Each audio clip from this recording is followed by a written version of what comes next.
those who had conspired, openly or in whispers, to strip Tiberius of his place as princeps of Rome, Agrippina, Nero, Drusus, all had fallen. And standing alone upon the board, their pieces cleared away, was Lucius Aelius Sejanus, ever loyal, ever watchful, the last one left. And he was positioned perfectly. His son Strabo was married to Cornelia, daughter of Gaetulicus, commander of the Rhine legions. His sister Aelia Catella was wed to the governor of Moesia, and another sister, Aelia Paetina, had married into the imperial family itself, now carrying the child of Claudius, the emperor's nephew. Once the shadow behind the throne, Sejanus now stood in the light, prefect of the Praetorian Guard, allied with military governors and the emperor's family, and now consul of Rome. What was left but for Sejanus to be offered the hand of Tiberius's widowed daughter-in-law, Livilla, to be welcomed into the imperial family, and, at last, to be granted the Tribinicia Potaestas. With Tiberius over the age of 70, and his remaining grandsons still in their minority, the crucial moment would soon follow. Sejanus would be named guardian over the last two imperial heirs, Caligula and Gemellus. There was no one else. Claudius did not have the military power to defend the grandsons of Tiberius. But not all welcomed the rise of Sejanus. The descendants of Marcus Agrippa, cousins to the sons of Germanicus, opposed the elevation of a novus homo to the highest levels of government. Sejanus, they believed, sought to replace the legacy of their ancestor, the man who had helped to build the very Rome Augustus had ruled.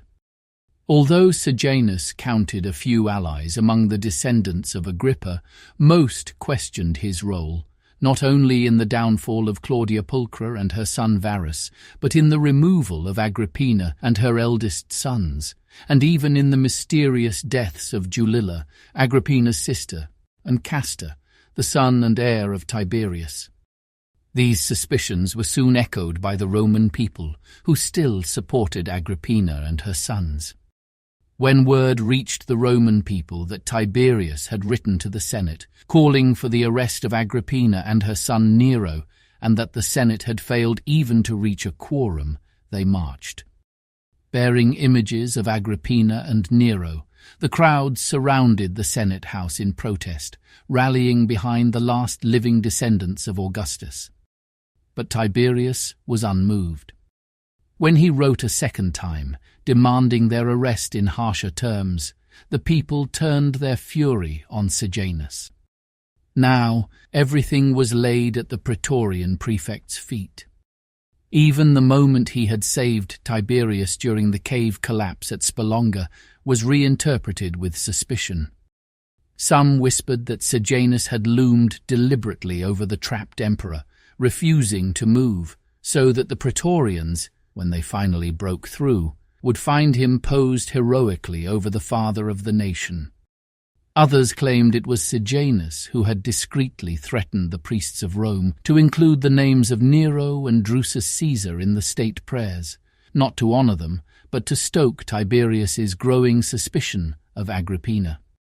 And when Agrippina once refused to eat an apple offered by the emperor, it was now said that it had been Sejanus himself who, through secret channels, had warned her to be wary of poison at Tiberius's table. And yet, despite these rumors, Sejanus, a military man who had risen through the ranks of the Praetorian Guard, now stood as consul of Rome. He held the Republic's highest office, granted at the request of Tiberius himself, who now had no one else to whom he could turn. At the beginning of May, after serving 4 months of his consulship from the island of Capri, Tiberius Caesar wrote to the Senate. The time had come for him to step down and make way for the suffect consuls. Lucius Aelius Sejanus, his colleague and co-consul, was likewise expected to resign. This was not unusual. Rarely did a consul serve the full year. Most stepped down after only a few months to allow others who had achieved the consulship their time in office. And so Sejanus followed Tiberius's lead and relinquished his position, making way for the suffect consuls, Tedius Valerius Catulus and Faustus Cornelius Sulla, the brother of that same Sulla who had once refused to yield his seat at the theatre. Now Sejanus could count himself among the consular families of Rome. The elevation strengthened his standing with the nobility and improved the marriage prospects of his younger children, Capito, a boy nearing manhood, and Unilla, his young daughter, once betrothed to the late son of Claudius. If new matches could be arranged with the great houses of Rome, they would further legitimize his place and position him as a fitting guardian for the last heirs of the Principate. But Tiberius had done more than step down from the consulship. He had also formally recommended that his adopted grandson, Gaius Julius Caesar Germanicus, known to the Rhine legions as Caligula, be inducted into the College of Priests and Augurs, the same honour recently granted to Sejanus. Was this merely Tiberius's way of marking Caligula out as the potential heir, the boy whom Sejanus must now protect and guide? Or was there more to it? Caligula's induction was largely symbolic, an honour that did not require strict attendance, for soon after the appointment Tiberius summoned the boy, along with his own grandson Gemellus, to join him on the island of Capri. Despite the fact that praise for Sejanus continued to flow in letters from Capri, always noting his vigilance and the tireless diligence with which he shared Tiberius's burdens of state, the recent removal of both Caligula and Gemellus from the capital had made the Senate uneasy. Senators who had once been quick to offer praise for Sejanus now hesitated, waiting cautiously to see which way the wind would blow. They had grown accustomed to the ambiguity of Tiberius's words. Each phrase weighted with possible meanings, each silence interpreted as a signal. There was always something unspoken, some hidden intent, which they believed they were meant to divine.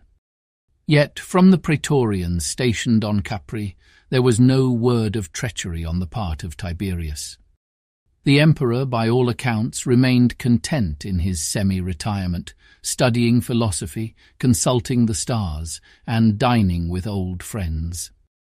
He continued to speak of Sejanus in glowing terms, calling him steadfast, loyal, indispensable. To those around him, Tiberius often remarked that, were it not for Sejanus, he would still be trapped in Rome, mired in senatorial bureaucracy and petty grievances. Nothing in his tone indicated displeasure or suspicion, rather appreciation for his distance from Rome. But the Senate did not possess such a network of spies to ease their minds. They received no word from Capri, only letters, terse, formal, laden with the usual ambiguity. And so it fell to Sejanus to reinvigorate his pensive senatorial supporters with a renewed sense of confidence. Tiberius, after all, had written of a proposed marriage between Sejanus and the house of Caesar. He had named no bride, of course. Tiberius rarely named anything directly, but who else could he have meant, if not Castor's widow, Livilla? When Sejanus asked Tiberius for the hand of Livilla as a reward for shielding the emperor during the collapse at Spelonga, it was not a request made on impulse. He asked for a woman he had known since their youth, whose company he had shared in the East, where she accompanied her first husband, Gaius Caesar. And in the years that followed, his own visits to the imperial villa had made her not just familiar, but friendly. Theirs was no sudden courtship, but the quiet resumption of a long-standing acquaintance, shaped by shared experience and mutual self-interest. Livilla's last remaining son, Gemellus, had only just been removed from her care and sent to Capri. Only by aligning herself with Sejanus could Livilla hope to secure the throne for her son, rather than see it pass to the last son of Agrippina. And so Sejanus asked Livilla to marry him, and Livilla said yes. The ceremony was small and discreet. Sejanus had no desire to make a spectacle of it. There was no need for a grand display, no public procession through the forum. He required only that the proper religious rites be observed, the auspices taken, the sacrificial animals offered, and the vows officiated by a fellow priest from within his college. What mattered was not the celebration, but the symbolism. What more could the Senate want than the assurance that Sejanus had now been admitted into the imperial family? Soon after, Tiberius wrote to the Senate, announcing his intention to return to Rome. However, he added, his health was failing. Tiberius kindly requested that the Senate dispatch one of the consuls to accompany him on the journey.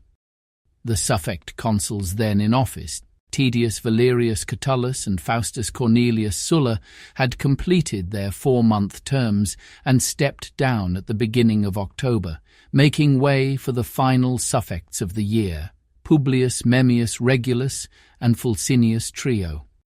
Trio, the orator who had once squandered 5 hours during the prosecution of Gnaeus Calpurnius Piso, was a friend of Sejanus, having reached the consulship through the prefect's influence. He was the candidate Sejanus quietly preferred, a man who could be relied upon to serve as a conduit for information once he reached Capri. But the Senate, hoping to please the emperor, voted instead to send Memmius Regulus, a long-time companion of the aging Tiberius, and, they believed, a source of comfort on the journey. Memmius Regulus departed Rome at once, and Sejanus waited in quiet anticipation, expecting his return with the emperor in tow. Tiberius, old and growing weaker, had all but withdrawn from public life. For what other reason would an aging and ailing man make the strenuous journey back to the capital, if not to appear before the Senate and formally request that they grant Sejanus the Tribinicia Potaestas? Such a request, one that would legally establish Sejanus as the emperor's heir, was not the kind of proposal the Senate would confidently accept by letter. It had to be spoken in person, with the emperor present to give it weight. Now Sejanus would become emperor of Rome, and Livilla, twice before poised to become empress, would at last achieve that station through her third husband. On October the 18th, the Senate was called to a meeting within the Temple of Apollo on Palatine Hill. However, when Sejanus arrived to the fully packed meeting, Tiberius was not yet present. Poised in front of his curule chair stood the consul Memmius Regulus, who had returned to Rome. As the senators were seated and the commotion in the temple calmed, Regulus produced a scroll and began to read aloud. To the Senate of Rome from Tiberius Caesar, greetings. It is not without reason that I have long entrusted the care of the city and the burdens of governance to Lucius Aelius Sejanus. His vigilance, his discipline, and his tireless service have lightened the cares that both age and distance have placed upon me. You know well the honours I have bestowed upon him, and you yourselves have witnessed the labours he has undertaken in defence of the state. In matters concerning treason, and in safeguarding the dignity of the imperial house, Lucius Aelius Sejanus has shown particular zeal. Would that zeal had not extended so harshly to the family of Germanicus, whose memory remains dear to me as to all of you. However, let it not be said that I censure integrity in the pursuit of justice. I merely observe that in such pursuits, restraint is often as necessary as severity. But the affairs of men change. In prosperity, loyalty is easy. But it is in influence that the test of a man's modesty begins. I have received reports, persistent and troubling, that are not easily dismissed. They come not from one source, but from many, and they speak of intentions that do not align with duty. They reveal alliances formed in secret, ambitions not entrusted to me, and acts that place the public good beneath private interest. These reports have coincided with the unfortunate death of Nero Caesar, my adopted grandson, who, being exiled, had already been removed from the political arena. Such is the advanced state of this affair that, out of fear for my life, I find myself unwilling to journey to Rome. Therefore, for the safety of the state and the preservation of the body politic, I call for the immediate arrest of Lucius Aelius Sejanus.